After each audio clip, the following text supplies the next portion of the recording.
Member for Kamloops South Thompson. Thank you, Mr. Speaker. This is a story of resilience.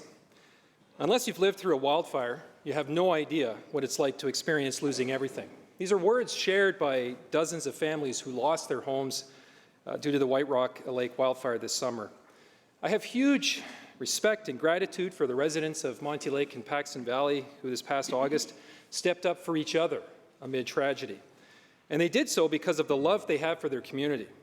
This raging inferno left behind heartbreaking scenes of destruction. But it might have been even worse if not for the determination of residents who took matters into their own hands on August 5th and the absence of help that they desperately needed. It's easy to judge these folks, but it takes more effort to stop and listen as to what might prompt someone to stay behind and risk their lives during an emergency. One resident said, and I quote, "Everything that I have is invested here. All I have is my home, my land, my animals. If I don't save this, I'm too old to start over again," end quote.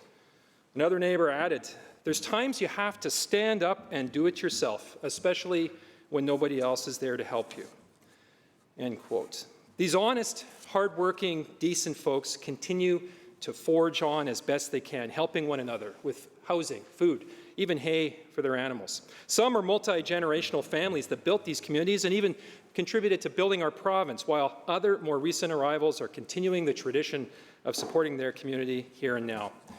Whether in ranching, farming, or forestry, they've been minding their own business, raising their families, not asking for handouts from government.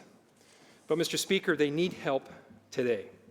One resident summed this up well recently when she said, and I quote, "Come to my property and look at a desolate, bare, blackened, horrible nightmare that I will have to live with for the rest of my life. We have nothing," end quote. Nearly 3 months later, it's time to get these resilient people of Monty Lake and Paxton Valley the supports they need and deserve to rebuild their homes and indeed rebuild their lives.